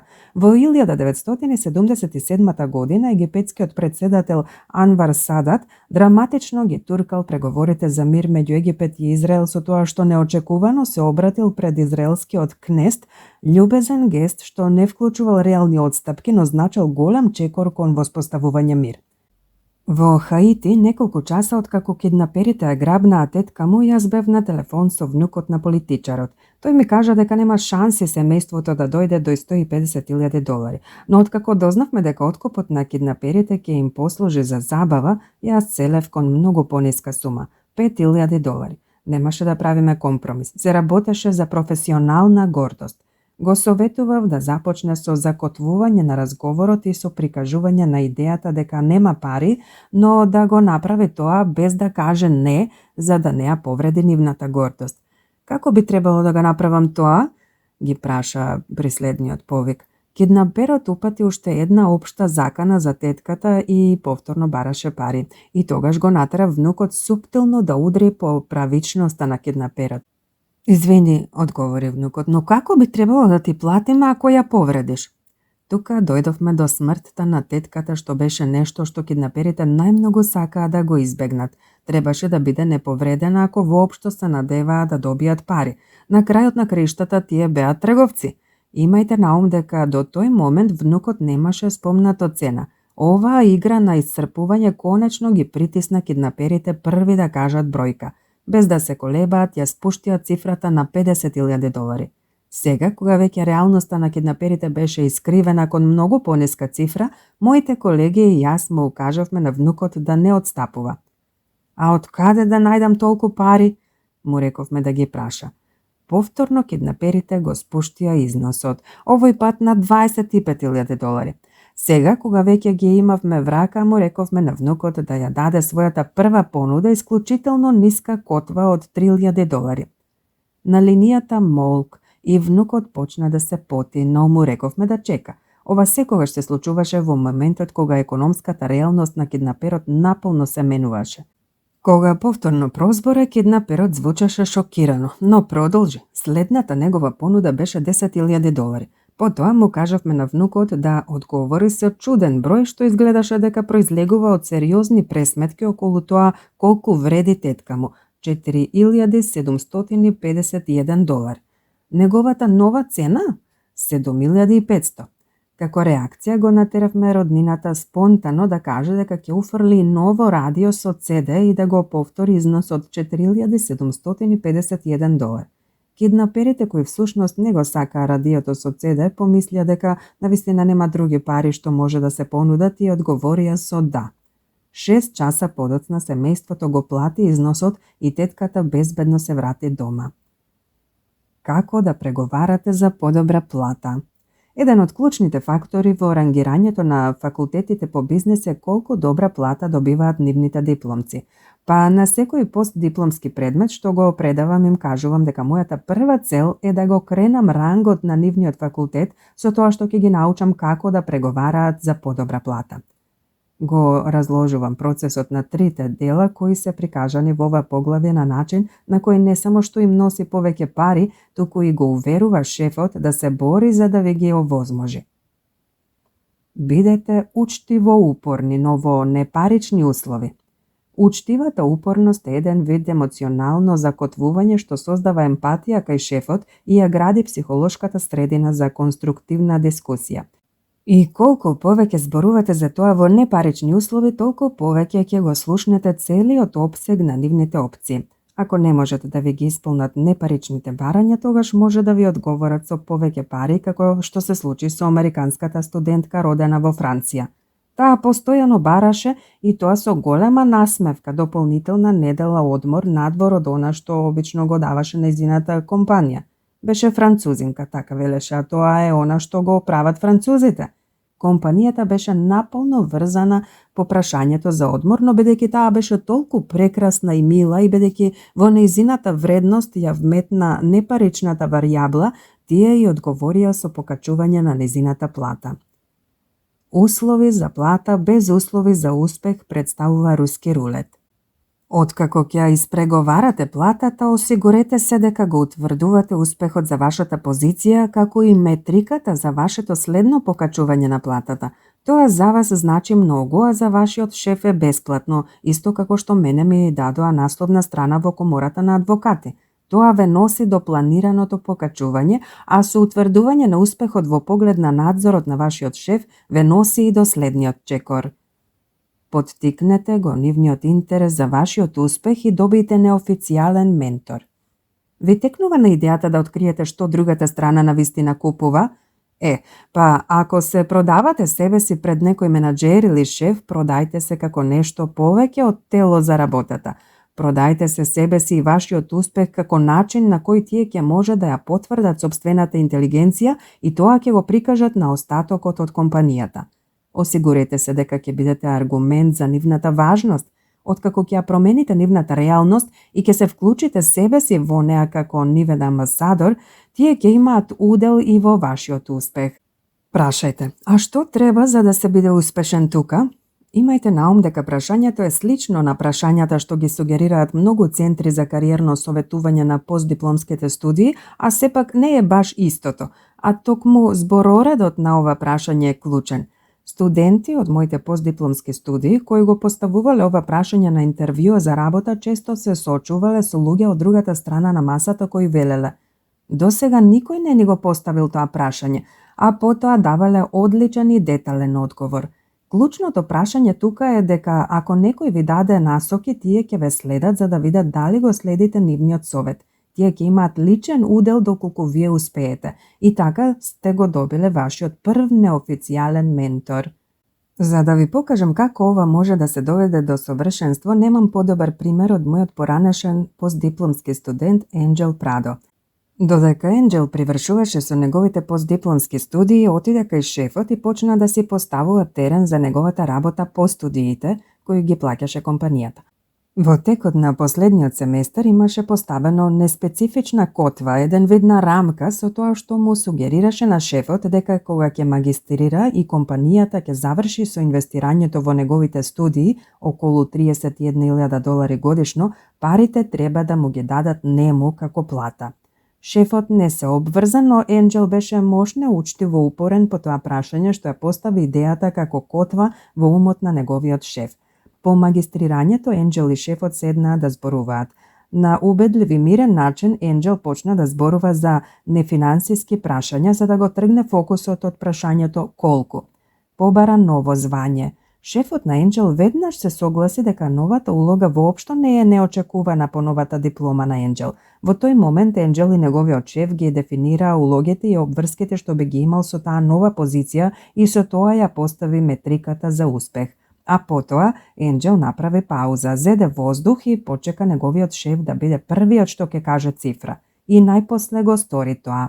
Интересно е што бројката што ја понуди шефот покажа дека предходните напори на Енџел во закотвувањето се исплателе. Тој му предложи $31,000 додаток на основната плата на Енџел, покачување од речиси 50%. Но Енџел не беше новајлија во преговарањето, не откако ги слушаше моите предавања. Па наместо да додаде против понуда и да заглави со колку, тој продолжи да зборува етикетирајќи ги емоциите на шефот и сочувствувајќи со неговата ситуација, бидејќи во тоа време компанијата минуваше низ тешки преговори со инвеститорите. И потоа Енџел куртоазно побара момент да излезе и да го испечати ново договорениот опис на работното место. Оваа пауза создаде динамика на итност пред краен рок кај неговиот шеф што Енџел ја искористи кога се врати со испечатениот документ. На дното ја имаше додадено неговата посакувана компензација 134.500 до 143.000. Со тој еден потег Енџел ги искористи речиси сите лекции од ова поглавје. Непарните бројки што му ги даде оставаа впечаток дека размислил внимателно. Бројките беа високи, со што ја искористи природната тенденција на шефот да оди директно на неговиот лимит кога се соочува со екстремна котва и беа ставени во рамка, со што Енџел изгледаше помалку агресивен, а пониската страна од рамката многу поразумна во споредба со повисоката. Од говорот на телото, кренати веќе, јасно беше дека е изненаден од барањето за надомест, но го имаше посакуваниот ефект. По неколку коментари за описот му даде против понуда од $120,000. Енџел не кажа ни не, ни да, туку продолжи да зборува и да создава емпатија. И одеднаш, на сред реченица, навидум од никаде, неговиот шеф му даде понуда од $127,000. Очигледно неговиот шеф преговараше сам со себе и Енџел продолжи. Конечно, неговиот шеф се согласи со $134,500 и му кажа дека таа плата ќе започне да се плаќа во следните 3 месеци, зависно од одобрението на одборот на директори. Како јаготка на шлагот, Енџел позитивно го искористи зборот правично. Тоа е правично, рече, и потоа му го продаде покачувањето на шефот како брак во кој неговиот шеф ќе биде ментор. Вас ве прашувам за унапредувањето, а не одборот, и се што ми треба е вие да се согласите со тоа, му рече. И како шефот на Енџел му одговори на својот нов амбасадор? Ке се изборам да ја добиеш оваа плата. Затоа следете го примерот на Енџел и нека врнат пари. Клучни лекции. Во споредба со алатките за кои зборуваме во предходните поглавја, техниките овде изгледаат конкретни и лесни за користење, но многу луѓе ги избегнуваат бидејќи ги сметаат за манипулативни. Нешто што ја искривува реалноста на вашиот соговорник сигурно е мамење, така? Дозволете ми да ви кажам дека овие алатки ги користат сите најдобри преговарачи, бидејќи тие едноставно ја гледаат човечката психа онаква каква што е. Ние сме емоционални и рационални ѕверови кои се емоционални и рационални на предвидлив начин. Користењето на тоа знаење е рационално. Додека ги користите овие алатки во вашите секојдневни животи, запомнете ги следниве моќни лекции. Прво, сите преговори ги дефинира мрежа на подповршински желби и потреби. Нека не ве залажува површината. Откако ќе дознаете дека хаиќанските киднапери сакаат пари доволно за забава, ќе бидете многу поподготвени. Второ, правењето компромис значи да носите еден црн и еден кафеав чевел. Не правете компромис. Наоѓањето на половина пат често води до лоши сделки за двете страни. Трето, приближувањето на рокот ги поттикнува луѓето да ги забрзаат преговорите и да прават импулсивни нешта што не им одговараат на нивните интереси. Четврто, зборот на П, правично, е емоционален поим што луѓето обично го користат за да ја стават другата страна во дефанзивна позиција и да добијат одстапка. Кога вашиот соговорник ќе активира П бомба, не одстапувајте. Наместо тоа, побарајте од нив да објаснат како тоа не е правично. Петто, можете да промените реалноста на вашиот соговорник со закотвување на нивната почетна точка. Пред да додадете понуда, емоционално закответе ги со тоа што ќе им кажете колку ќе биде лошо. Кога ќе дојдете до бројките, поставете екстремна котва за вашата реална понуда да изгледа разумно или искористете рамка за да звучите помалку агресивно. Реалната вредност на нешто зависи од тоа каква предност сакате да добиете со тоа. Шесто, луѓето ќе преземат повеќе ризици за да избегнат загуба отколку да остварат добивка. Погрижете се вашиот соговорник да свати дека ако не дејствува, ќе изгуби нешто. Поглавје 7. Илузија дека се е под контрола. Еден месец од како го завршив случајот со Джефри Шилинг во мај 2001 година, добив наредба од седиштето да се вратам во Манила. Истите лоши момци што го имаа грабнато Шилинг, брутална група радикални исламисти наречени Абу Сајаф, го имаа нападнато приватното нуркачко одморалиште Дос Палмас и имаа киднапирано 20 заложници, вклучително и тројца американци. Мартин и Грација Бурна, мисионери од Вичита, Канзас, и Гилермо Соберо, човек што водеше компанија за водоводна инсталација во Калифорнија.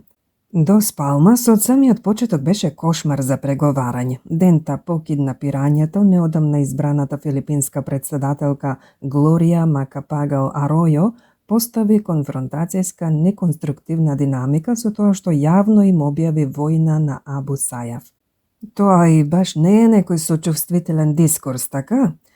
Стана уште полошо. Филипинската војска и маринци имаа судир на сред преговорите и ги изнервираа киднаперите со неколку напади. Со оглед на тоа дека во приказната беа вклучени американски заложници, беа повикани ЦИА, FBI и американските военно-разузнавачки служби и сите ние самите си представувавме пречки еден на друг. Потоа киднаперите силуваа и убија неколку заложници, се случи 11 септември, а Абу Сајаф беа поврзани со Ал-Каеда.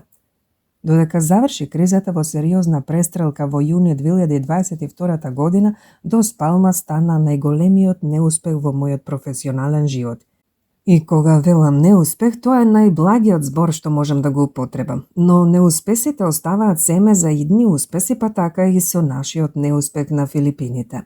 Ако хаосот во Дос Палмас ме научи нешто, тоа беше дека сите ние уште страдаме од идејата дека преговорите се тепачка која трае до оној момент додека не го натерате вашиот противник да се предаде, да се надевате на најдоброто и никогаш да не попуштите. Моето разочарување со Дос Палмас ме присили да ги разгледам нашите неуспешни техники, па така длабоко навлегов во најновите преговарачки теории. Некои од нив беа одлични, а некои тотално неупотребливи и случајно најдов на случајот во Питсбург, што целосно го смени начинот на која гледав интерперсоналната динамика во преговорите. Од пепелта на Дос Палмас научивме лекција што за секогаш го промени начинот на кој FBI преговараа во случај на киднапирање.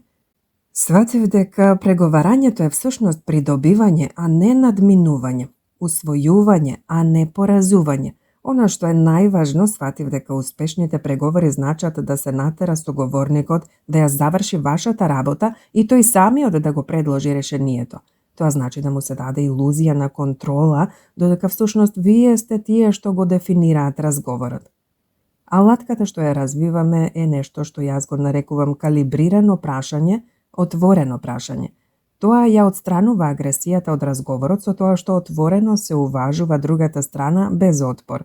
Со тоа си овозможувате да понудите идеи и барања без да звучите како да притискате.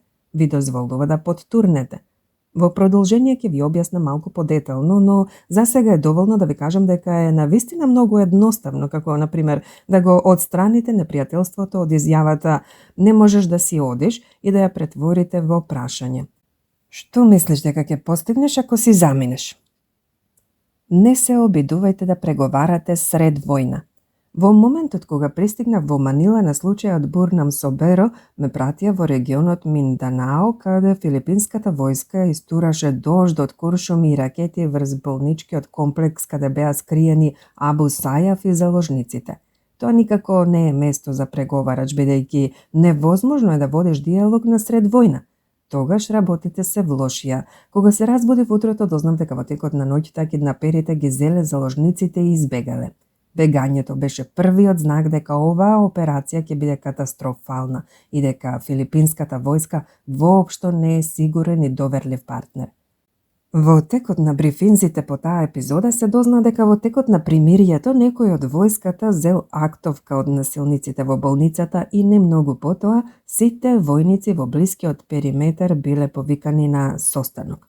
Случајно или не, лошите момци го избрале баш тој момент да се извлечат.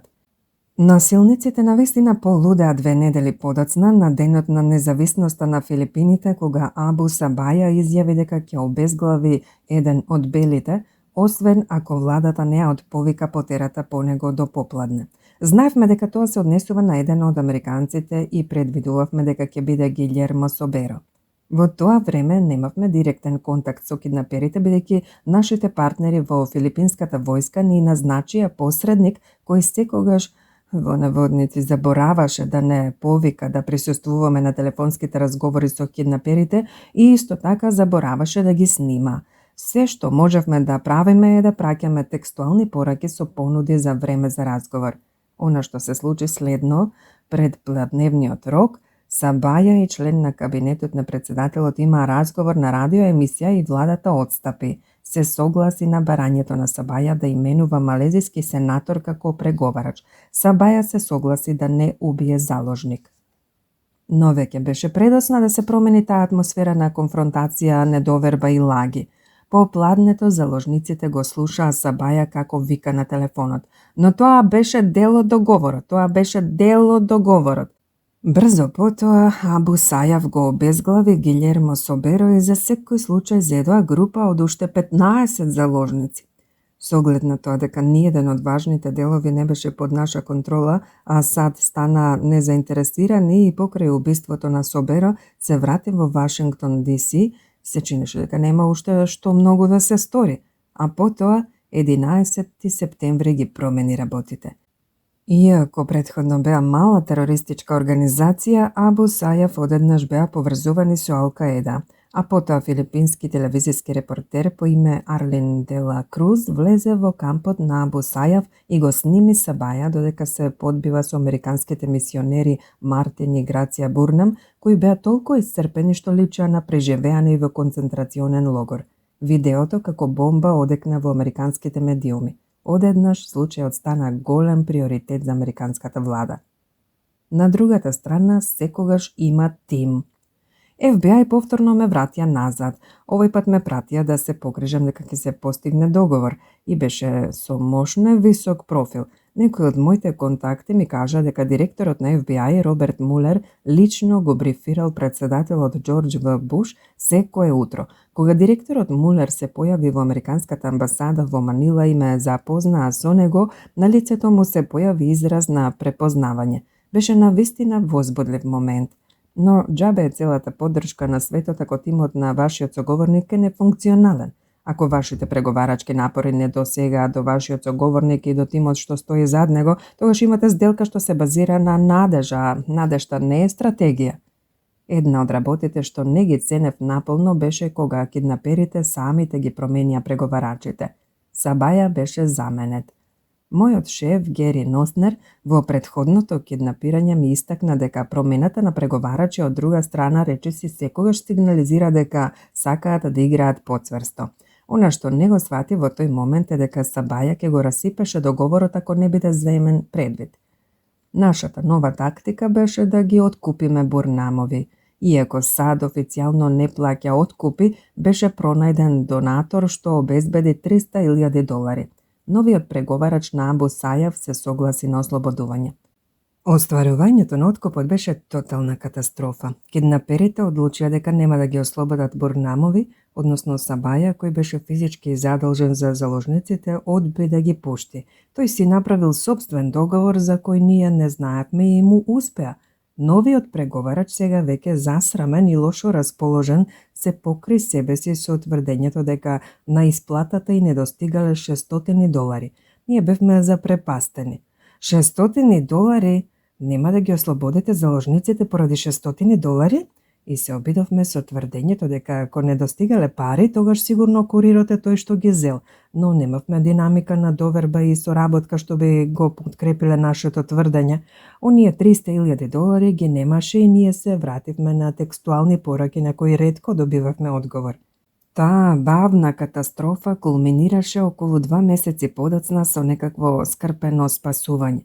Тим филипински ренџери кои оделени низ шумата наишле на логорот на Абу Сајаф или барем така ни кажа, подоцна слушнавме дека друга владина агенција им дала информации. Таа друга владина агенција, ОГА, ни немаше кажано за локацијата Зошто? Тоа е нешто што никогаш нема да го сватам. Ренџерите формирале линија за престрелка од дрвата над логорот и отвориле оган, истурајки непрекинато дожд од куршуми врз областа. Грација и Мартин одмарале во нивните лежалки кога почнало пукањето.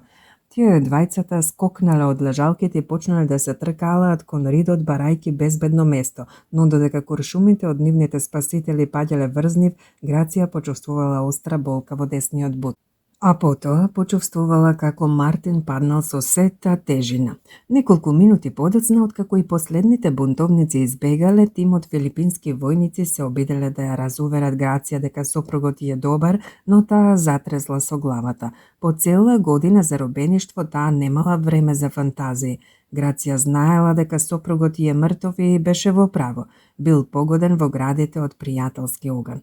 На крајот божемната спасувачка мисија уби двајца од тројцата заложници тој ден, филипинска медицинска сестра по име Едибора Јап, а големата риба Сабаја избега и поживеа уште неколку месеци. Од самиот почеток до крајот, 13-месечната мисија беше целосен неуспех, загуба на животи и богатство. Кога неколку дена подоцна седев дома во потполна темница, истрошен и потиштен, знаев дека нешто мора да се смени. Не смеевме да дозволиме вакво нешто да се случи повторно. Ако смртта на заложниците требаше да значи нешто, тогаш моравме да најдеме нови начини за преговарање, комуницирање, слушање и разбирање со нашите непријатели, но и со нашите пријатели. И не само поради комуникацијата. Не, моравме да го направиме тоа за да победиме. Избегнувајте отворен конфликт. Моето враќање во САД беше време за размислување. Се прашував, па дури и се сомневав што ние во FBI правиме. Ако веќе знаевме дека тоа што го правиме не е доволно, тогаш моравме да се подобриме. Вистинскиот удар дојде по моето враќање кога ги разгледував информациите за случајот, а многу од нив ги немав на терен. Меѓу купот информации беше и еден факт што целосно ме шокираше. Мартин Бурнам имал телефонски разговор со некого. Се прашував како по ѓаволите нашиот заложник разговарал на телефон без ние да знаеме. И со кого разговарал? Постои само една причина поради која заложник добива телефон. Тоа служи како доказ за живот. Некој друг се обидувал да ги откупи Бурнамови. Испадна дека е некој што работел за расипан филипински политичар кој водел паралелни преговори за ослободување на Бурнамови. Тој сакал да ги откупи заложниците за да ја врати на филипинската претседателка Аројо. Но фактот дека ликов ни работел зад грб не беше тоа што ме нервираше. Како што е веќе јасно, имало многу работи што ни се правеле зад грб. Она што ме јадеше беше дека овој глупчо, кој не беше ни обучен преговарач на FBI, успеал да извлече нешто што ние не успеавме.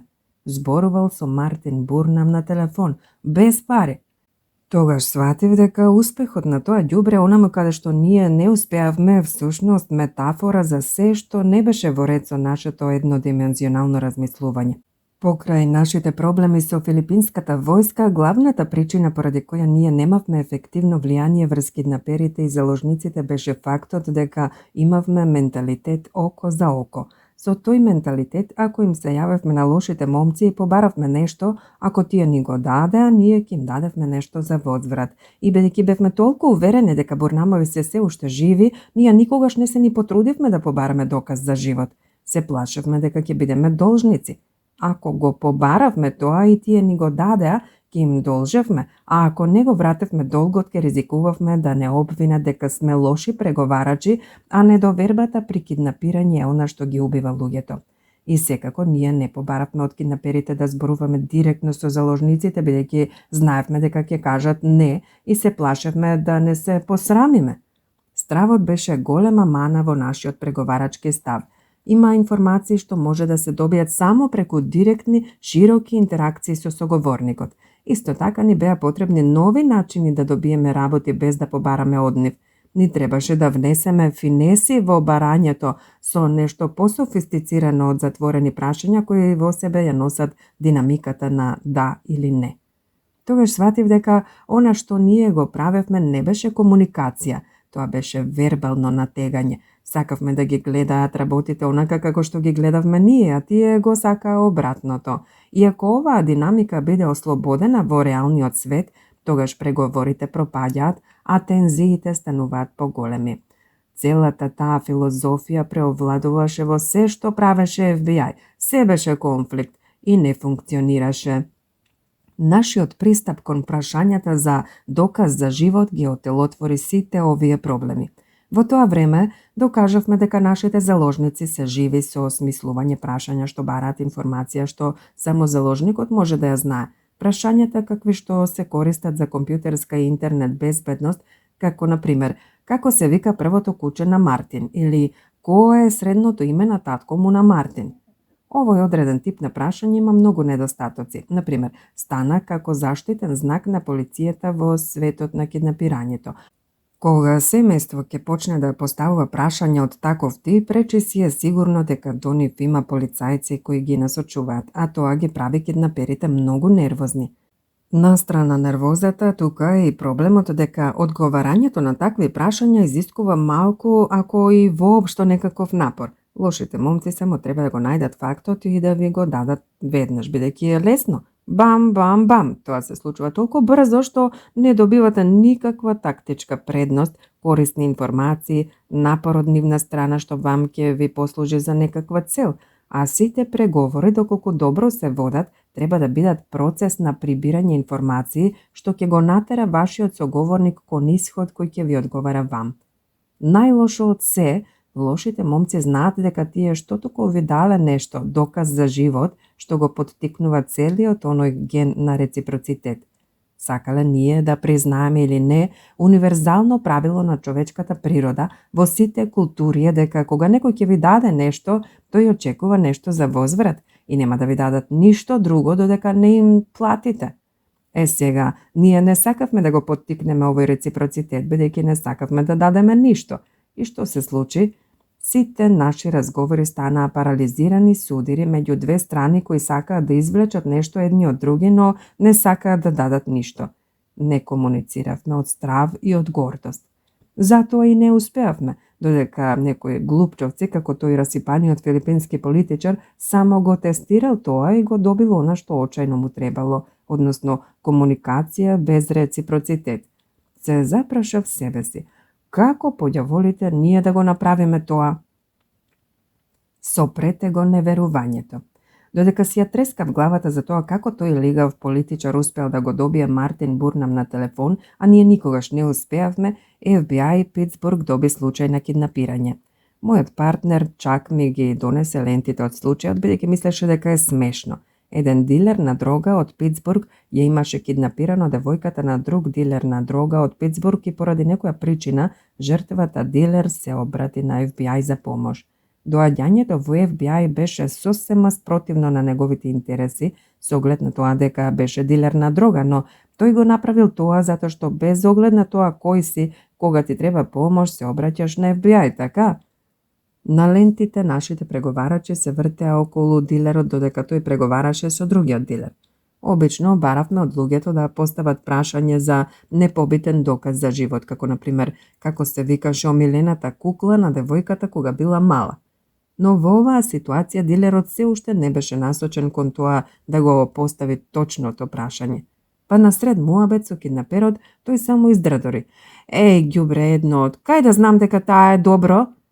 И се случи најсмешната работа на светот.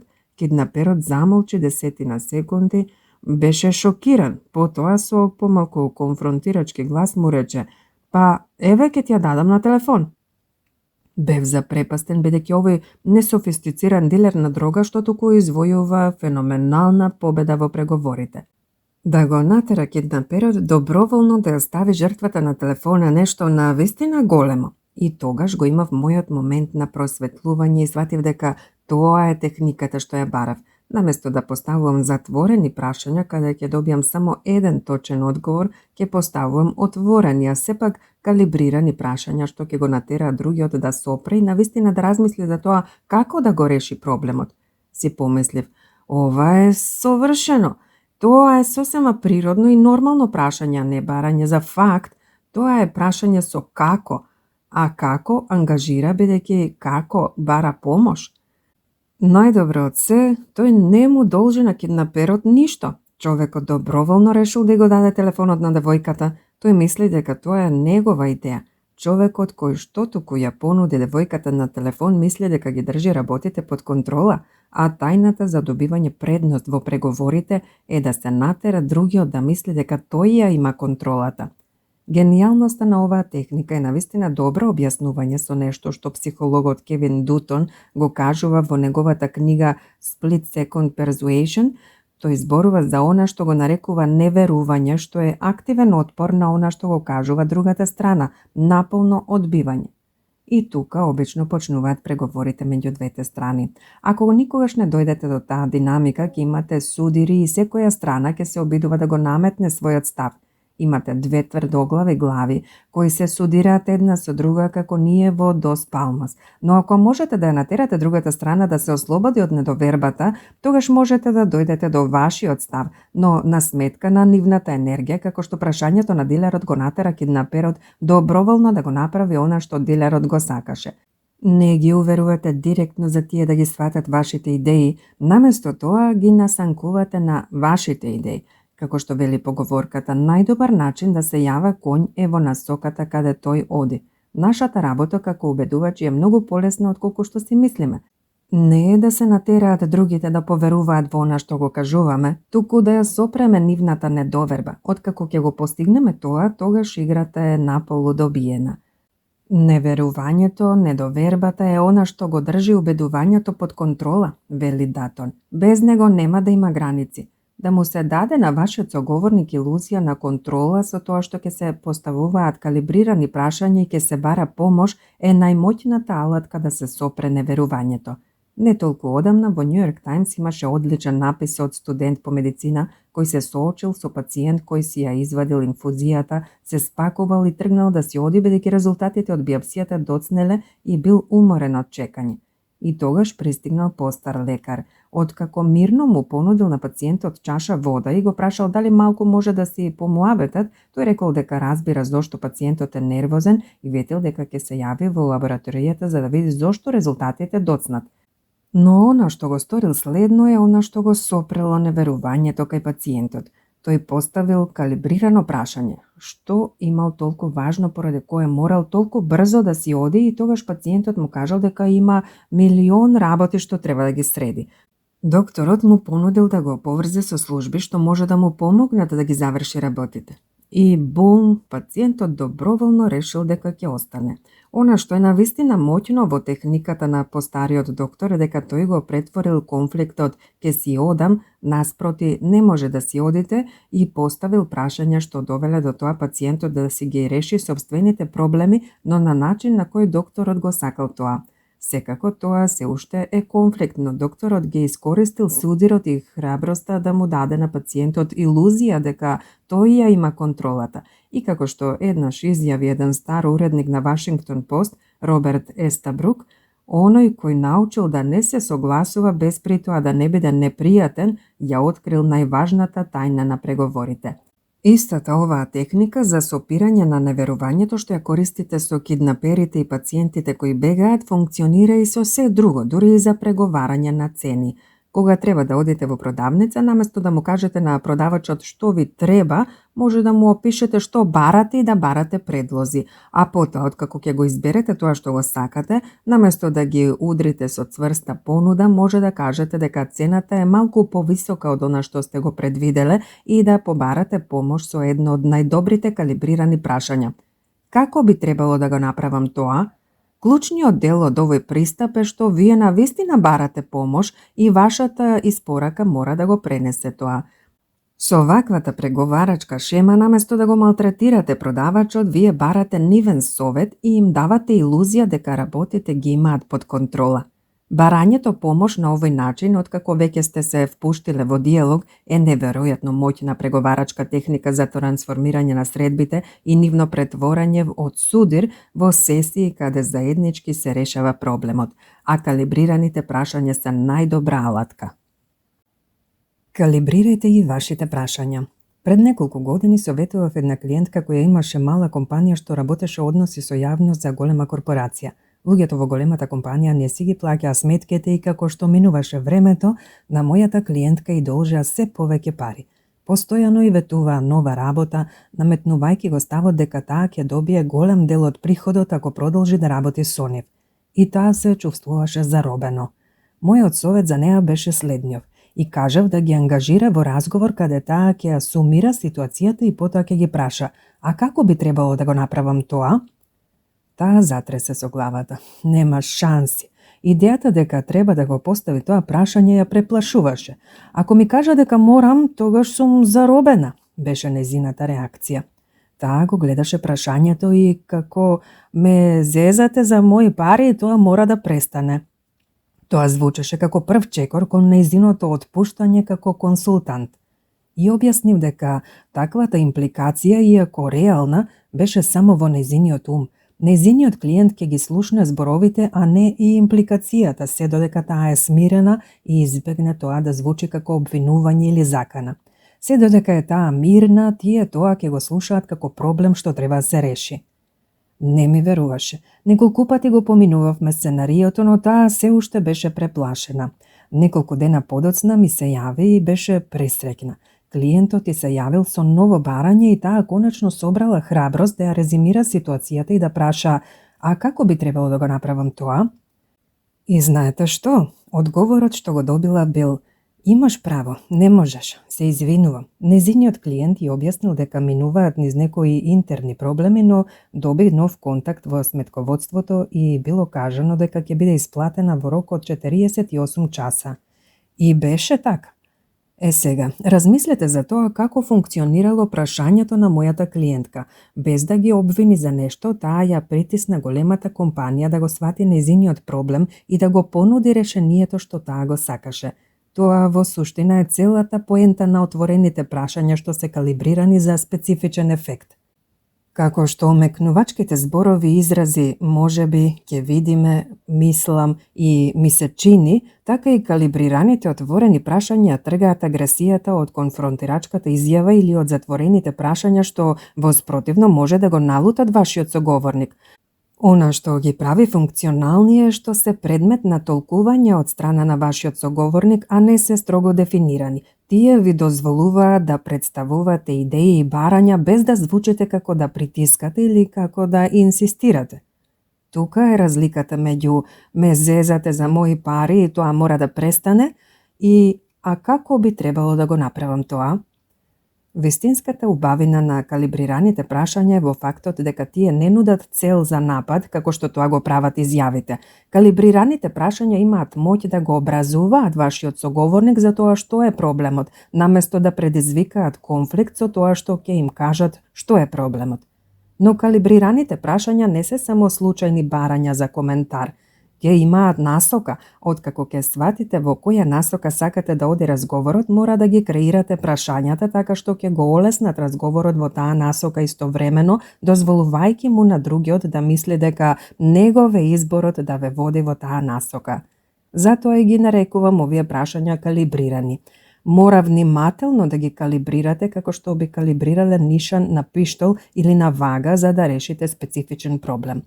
Добрата работа е што и за тоа постојат правила. Прво, калибрираните прашања ги избегнуваат глаголите или зборовите како што се може, се, прави. Тоа се затворени прашања што може да бидат одговорени со едноставно да или не.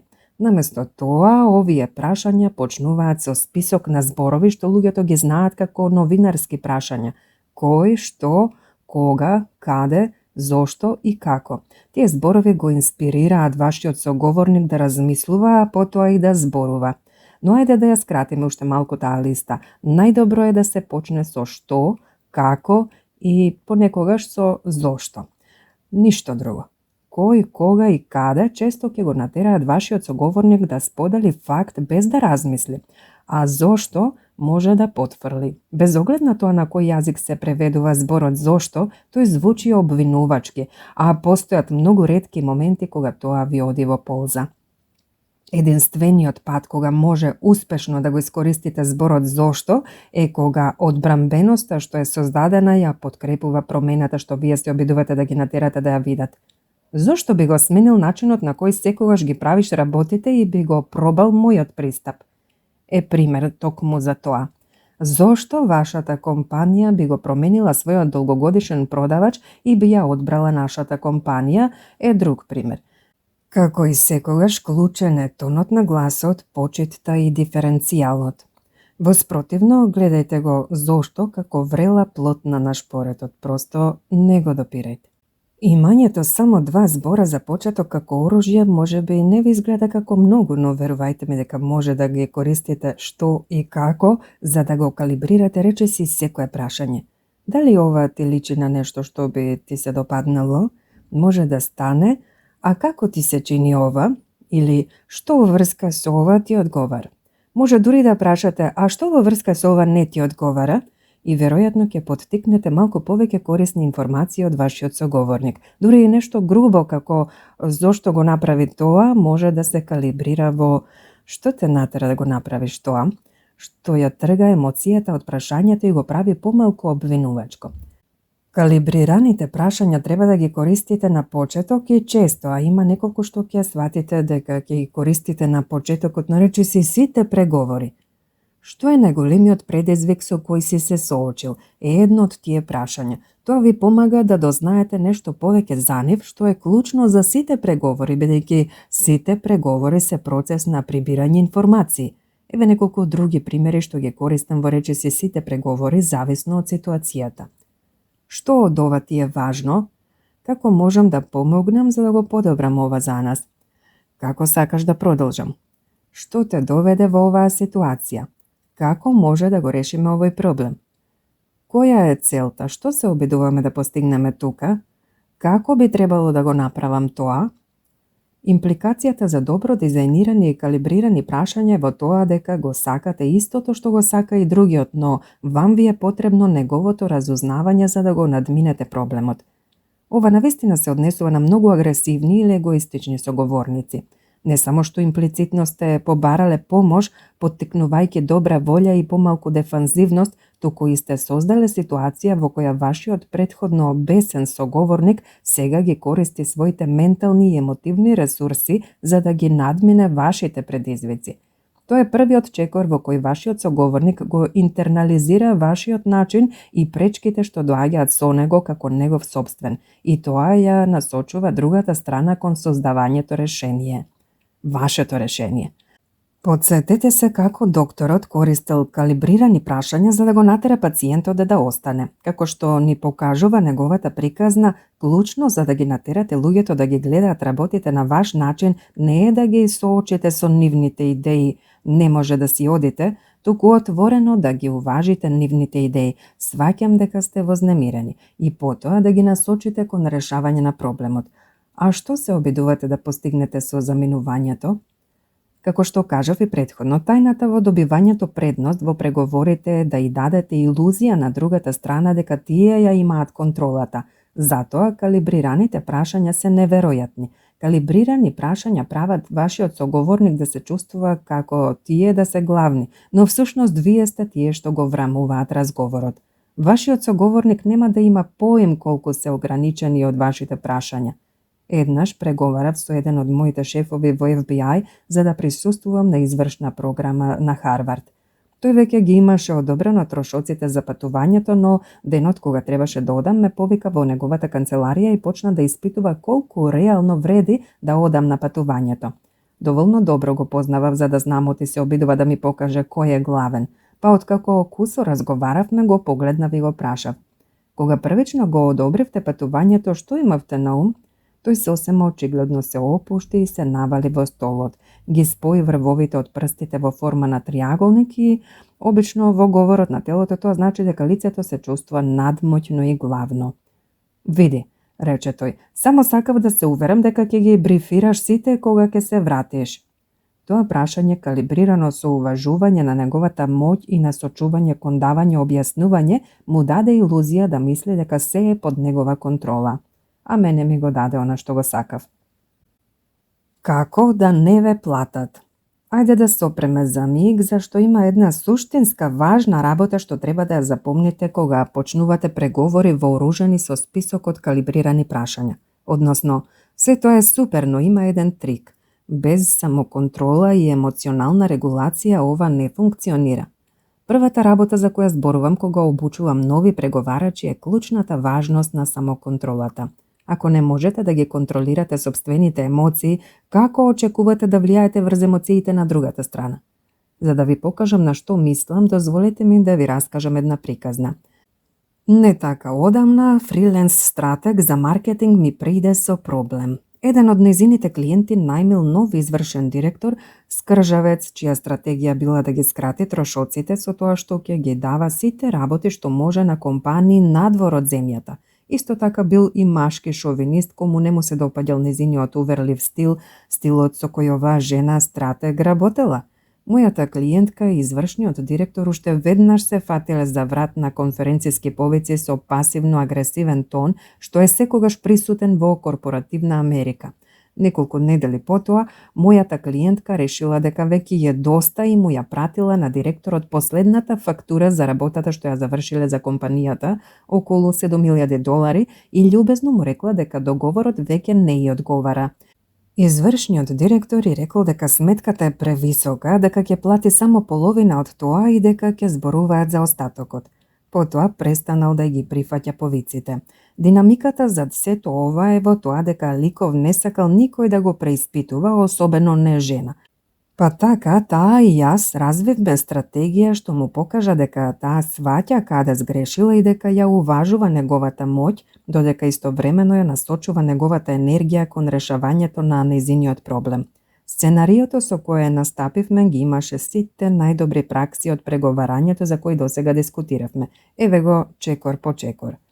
Прво, прашање по мејл, ориентирано кон не, за да се обнови контактот. Дали се откажавте од мирно решавање на спорот? Второ, изјава што остава простор само за одговорот така е, за да се формира динамика на договор. Изгледа дека сметате оти мојата фактура е неоправдана. Трето, калибрирани прашања за проблемот, за тој да открие што размислува. Како оваа фактура го нарушува нашиот договор? Четврто, уште неколку прашања ориентирани кон не, да ги отстрани неизговорените бариери. Дали велите дека сум ве излажала? Дали велите дека не го направив она што го побаравте? Дали велите дека го прекршив нашиот договор? Или дали велите дека сум ве измамила? Пето, етикетирање и огледување на суштината на неговите одговори, ако не се прифатливи за тој да мора повторно да ги разгледа. Изгледа оти чувствувате дека мојата работа не била доволна, или мојата работа била недоволна? Шесто, калибрирано прашање како одговор на секоја понуда што не е целосна исплата за тој да понуди решение. А како би требало да го прифатам тоа? Седмо, ако ништо од ова не доведе до целосна исплата, етикетирање што ласка на неговото чувство на контрола и моќ, тогаш ми се чини дека вие сте тип на човек кој се гордее со начинот на кој работи и тоа со право и има чувство не само да ја прошири работата, туку и компанијата да работи поефикасно. Осмо, долга пауза, а потоа уште едно прашање ориентирано кон не. Дали сакате да бидете познат како некој што не ги почитува договорите? Од моето долгогодишно искуство, ваквите сценарија имаат 90% стапка на успех, но ако преговарачот остане смирен и рационален, а тоа е големо ако, во овој случај таа не остана ниту смирена, ниту рационална. Првиот чекор, магичниот мејл, функционираше подобро отколку што таа си мислеше и извршниот директор и се јави во рок од 10 минути и ја изненади. Таа речиси веднаш побесне кога го слушна неговиот снисходлив глас. Единствено сакаше да му покаже дека греши, да ја наметне својата волја и разговорот стана конфликт што не водеше никаде. Веројатно не морам да ви кажам дека таа не стигна ни до половина од сценариото. Со тоа на ум сакам да го привршам ова поглавје со совети за тоа како да останете рационални во текот на преговорите. Дури со најдобрите техники и стратегии мора да ги регулирате вашите емоции ако сакате да се надевате на нешто. Првото и најосновно правило за да ја задржите вашата емоционална смиреност е да си го гризнете јазикот. Не буквално секако, но мора да се воздржите од брзи, страствени реакции. Сопрете, размислете, дозволете страста да испари. Тоа ќе ви овозможи да си ги приберете мислите и да бидете посвесни за она што го кажувате. Тоа и ги намалува вашите шанси да кажете повеќе отколку што сакате. Јапонците го имаат сватено ова. Кога преговараат со странец, јапонските бизнисмени имаат навика да користат толкувач, дури и кога тој совршено разбира што кажува другата страна, затоа што, зборувајќи преку толкувач, присилени се да спорат. Така добиваат време да го осмислат својот одговор. Уште едно просто правило е кога сте вербално нападнати, не го возвраќајте ударот. Наместо тоа, разоружете го својот соговорник со поставување калибрирани прашања. Следниот пат кога келнер или продавач ќе се обиде да се препира со вас, испробајте го ова. Ви ветувам дека ќе се смени целиот тон на разговорот. Основната работа тука е дека кога луѓето чувствуваат дека немаат контрола, тие го прифаќаат она што психолозите го нарекуваат заложнички менталитет. Тоа значи дека во моменти на конфликт тие реагираат кон нивниот недостиг на моќ или со тоа што ќе станат исклучително дефанзивни или ќе нападнат. Невролошки, во ситуации како ова, со механизам нападни или бегај, базалните гангли или емоциите во лимбичниот систем преовладуваат врз рационалниот дел од нашиот мозок, неокортексот, со што не тераат претерано да реагираме на импулсивен, инстинктивен начин. Во преговори како оние меѓу мојата клиентка и извршниот директор, тоа секогаш носи негативен исход. Затоа мора да го тренираме нашиот неокортекс да ги надмине тие емоции што доаѓаат од другите два мозоци. Тоа значи да си го гризнеме јазикот и да научиме како внимателно да ја промениме нашата состојба кон нешто позитивно. А тоа значи да се намали заложничкиот менталитет кај нашиот соговорник со поставување прашање, па дури и со нудење извинување. Имаш право, тоа беше малку грубо. Ако земете вооружен киднапер кој е опколен од полиција и го ставите на кардио монитор, ќе видите дека секое калибрирано прашање и извинување постепено ќе ги намалува отчукувањата на срцето и така доаѓате до динамика каде може да се дојде до решение. Клучни лекции. Кој ја има контролата во разговорот, човекот кој слуша или човекот кој зборува? Оној што слуша секако. Тоа е затоа што оној што зборува открива информации, додека оној што слуша, кој е добро обучен, го насочува разговорот кон неговите сопствени цели. Тој ја користи енергијата на оној што зборува за неговите сопствени цели. Кога се обидувате да ги искористите вештините од ова поглавје во секојдневниот живот, запомнете дека тоа се алатки на слушател. Не се користат за да го присилите вашиот противник да се предаде. Наместо тоа, тие треба да ви послужат за да ја искористите моќта на вашиот соговорник да дојде до вашата цел. Тие се џудото на слушателот. А ако тоа џудо го ставите во пракса, запомнете ги следниве битни лекции. Прво, не се обидувајте да го присилите вашиот противник да признае дека сте во право. Агресивната конфронтација е непријател на конструктивните преговори. Второ, избегнувајте прашања на кои може да се одговори со да или со небитни информации. Ова бара малку повеќе размислување и ја инспирира човечката потреба за реципроцитет. Од вас ќе се очекува да дадете нешто за возврат.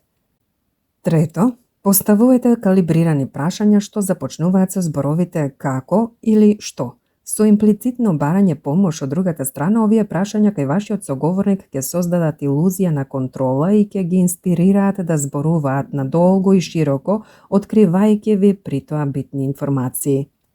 Четврто, не поставувајте прашања што почнуваат со зошто, освен ако не сакате вашиот соговорник да ја брани целта што ви користи вам.